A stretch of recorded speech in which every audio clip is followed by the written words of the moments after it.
Welcome to yet another episode of showing teachers how to adapt assignments for dyspraxic students using my Dyspraxic Kids homework.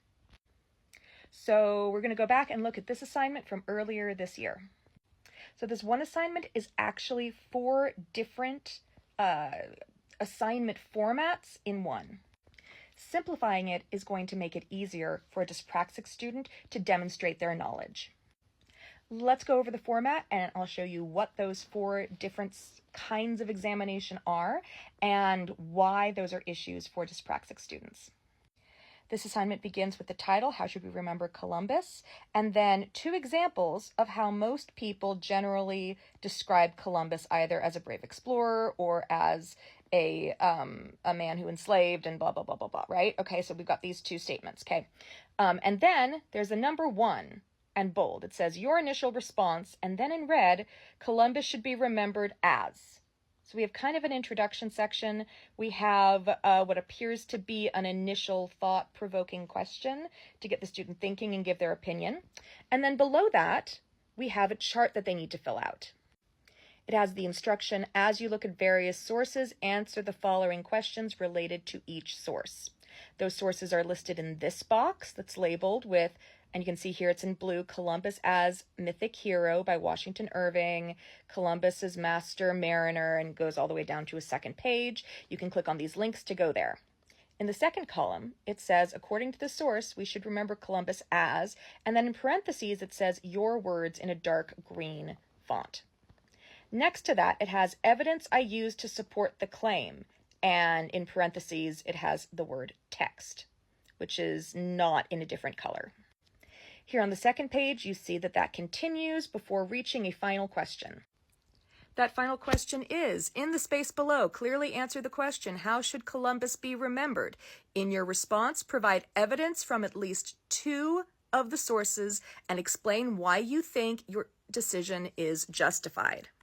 Remember, dyspraxic students need clear instructions that are more explicit than you think they should have to be, and consistent cues to help them navigate assignments. Now, this assignment does a lot of things right. It uses color as a visual cue. It gives clear instructions about what to do when you get to the chart. Each category on the chart is clearly labeled, and there are visual cues that help you know that this is what you need to click on as a hyperlink. It also doesn't appear to require complete sentences. And it allows the student to use copy and paste to show the evidence from the text.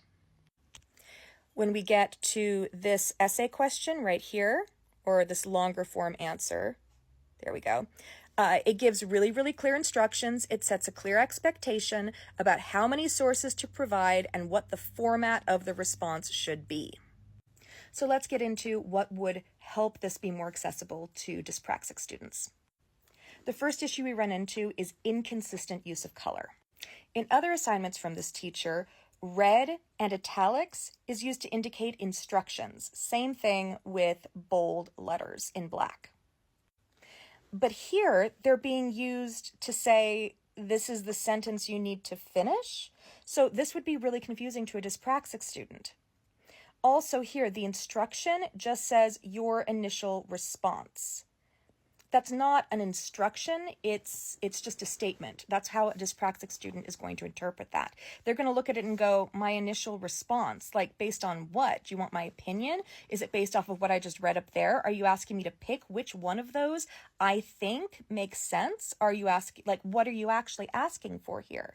So to make that clearer, the first thing you could do is add introduction up here. So it's clear in bold, or in whichever color you are using consistently to indicate instructions. That will help dyspraxic students know, okay, this isn't a question to begin with, this is that introductory information that I'm going to use down the road. Here, I would give clear instructions. I would say, finish this sentence based on your opinion, or give your opinion before completing the assignment, or whatever other language clearly represents what you're asking them to do.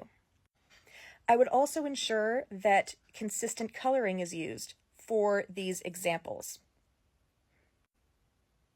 Again, here instructions are in dark green, instead of red or bold as they've been in some other assignments. Also, this doesn't apply to everyone, but my dyspraxic student is mildly red-green colorblind and would have trouble, even though he can see colors. This dark kind of muted green is one that he would have more trouble recognizing as a different color from that black. So I would ensure that the visual cues that are being used here are accessible to multiple disabilities, including dyspraxia and colorblindness. I would also come over here where it says just text, because it's not clear there. Are you asking them to simply cite the text? Are you asking them to put it in their own words? Are you asking them to copy and paste sentences? If you make that a clearer instruction, dyspraxic students aren't going to have to put any energy or working memory into trying to deduce what the word text might mean.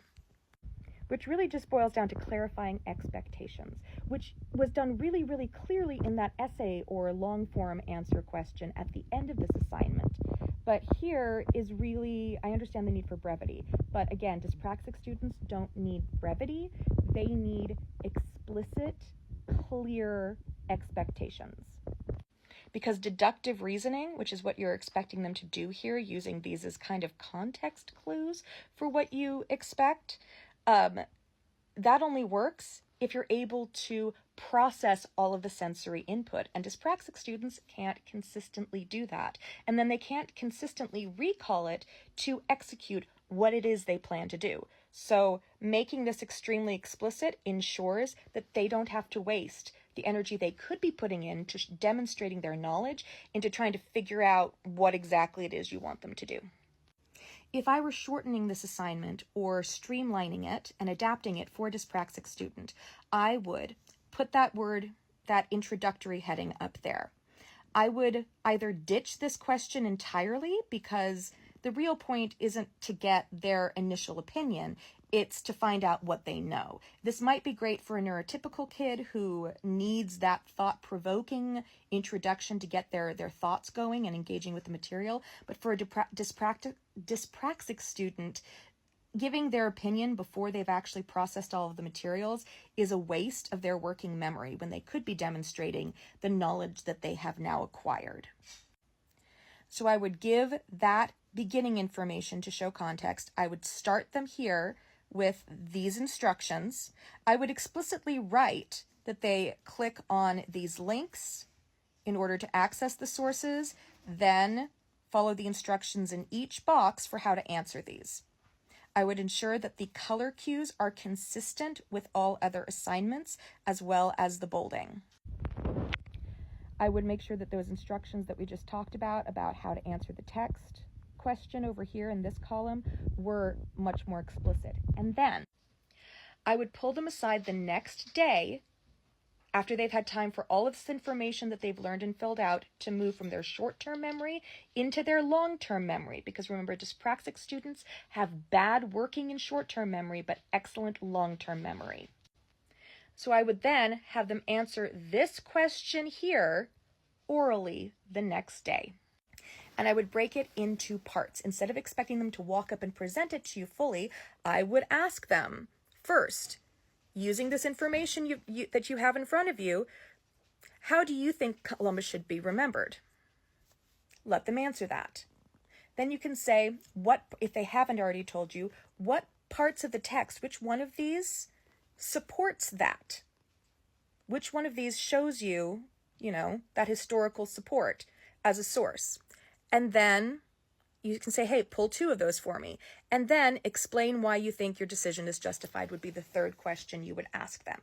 That breaks the assignment into manageable parts and allows them to demonstrate their knowledge in the ways that are most accessible for dyspraxic students, while making sure that their working memory is really pushed only in the area that it absolutely has to be in order to access the sources and then answer each of these questions.